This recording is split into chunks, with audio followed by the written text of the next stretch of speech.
the most disgusting eaters on my 600-pound life. You know, eating is what I do most of the day. It's the only thing to bring me the pleasure that I want. The only thing powerful enough to distract me from darker thoughts is food. And finally, now that I'm clean and dressed and dry, it's time for breakfast.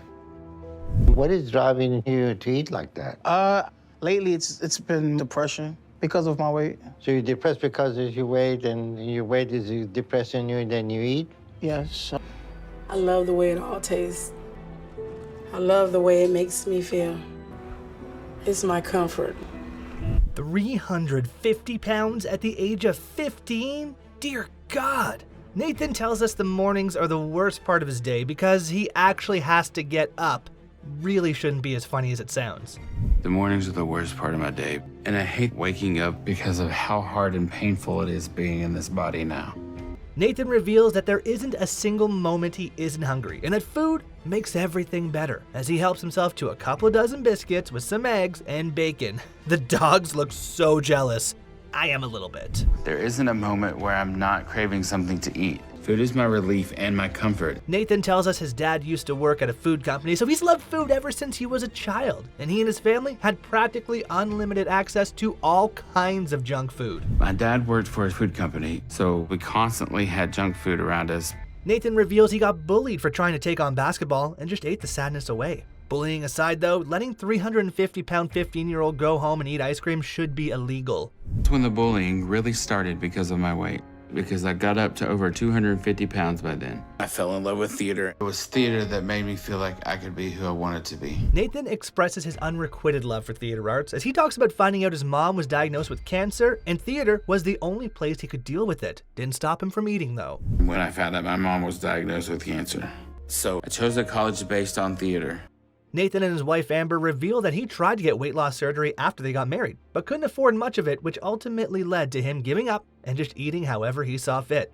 Nathan reveals Amber was very disappointed in him. Nathan went to a doctor to try and get weight loss surgery. I didn't have the copay, and so they canceled my surgery. Because she didn't hide her disappointment in me at all when I started gaining again. Amber claims to physically get ill just by watching Nathan stuff his face with food and even proceeded to call him an embarrassment. That's a lot of disappointment coming from someone that's more than half his size. When we'd go to eat, I physically was getting ill. When Nathan decided he didn't want to try and lose weight anymore, I told him I was disgusted with what he was doing, and I basically told him he was an embarrassment. Regardless of her disappointment in Nathan, Amber still proceeds to drive Nathan to the grocery store to get whatever he wants. Amber drops another shocking claim, to be scared of ending up like Nathan in a few years. Someone has to tell her. I'm driving to the grocery store because that's what me and Dad needed to do. And I'm very scared I'm gonna be just like Nathan, I would say within the next 4 to 5 years. A moment of silence for the innocent burgers that were brutally devoured in this video, as Irene reveals eating is the only thing she spends most of her day doing. She reveals she always has her friend Trina and niece Mimi do her food bidding. You know, eating is what I do most of the day. Either Trina or my niece Mimi give me a hard time when they bring me what I want. Irene reveals food blocks out a lot of things for her, as Trina tries to question Irene's eating habit. She effortlessly blocks out Trina with a giant bucket of chicken that's obviously from Popeyes. No way, she just said she's glad Trina's gone. When I have any of my favorite foods, all the hurt of me is taken away. You ain't even offered me a piece of chicken. I'm glad she gone. Irene proceeds with the usual food made everything better when I was a kid backstory, which really makes me wonder if people should hate food and where they even get all that food. Because I always have a love for food. That started very early on because I know I use food to feel better right from the start, because my parents separated when I was 5 years old, because I always food at the church functions and plates of food and pastries, and I just eat as much as I could. She narrated her entire backstory as she devoured 3 whole bags full of Popeye's chicken and soup. I kept eating as much as I wanted, so I kept gaining, and when I started high school, I got into over 250 pounds at 14. It hasn't even been 10 minutes since her last meal, as Irene's niece Mimi delivers a bunch of burgers, fries, and 3 giant soda cups. It's all just rinse and repeat for Irene. This is her everyday life? Watching her bite down on those burgers took me out. Hey, Annie. Hey, girl, hey. Even when I'm full, I push myself to finish off the food that I have to make sure it's all gone so no one will get it. Marla's daughter returns from grocery shopping with a ton of junk food for Marla, saying it's gonna make her happy. What you get me? I love food. I bring her stuff because I know that's what's gonna make her happy. Marla does seem really happy as she helps herself to a mouthful of biscuits and burgers. When I start eating those foods, I can't stop. Marla's daughter claims to be afraid her mother will pass away from eating so much junk, as Marla's other daughter, Sierra, literally sets up a table with a bucket full of boiling hot oil just so Marla can deep fry all her junk herself. Can't convince me they aren't setting her up. I'm afraid this shall pass. I'm afraid that I'm gonna lose my mom. Meanwhile, Marla is living in the moment as she wraps up her deep-fried food in some bread, covers it in mustard, and still audaciously washes it all down with a giant soda. They could have at least gotten her diet soda, dear God. The idea of that horrifies me. I need to do something fast. I need to change. Like every other food addict, James starts his day by ordering some food as he has some premium pancakes, French toast, and an entire family feast delivered to his doorstep.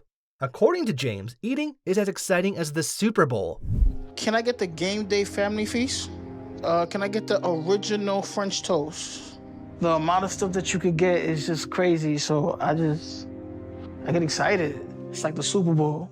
2 seconds after placing his order, James literally gets up to wait at the door until his food arrives. That's what I'd call genuine excitement. Thank you so much. Have a wonderful day. All right, thank you. And once it get here, it's the best part of my day because I love to eat. James wastes no time digging into his 5 full plates of breakfast and claims to already be thinking about lunch. You know, the food, it just blocks the world around you. And then you feel comfortable. You feel like nobody could see you. It gives me everything I want. But there's nothing worse than coming to an end of a meal. So when breakfast is over, then I'm already thinking about lunch. Dolly gets up to start breakfast as she tells us food is her reason for existing. She proceeds to whip up almost an entire 18-pack crate of eggs just for breakfast. Food is more than just a pleasure. It's my reason for existing.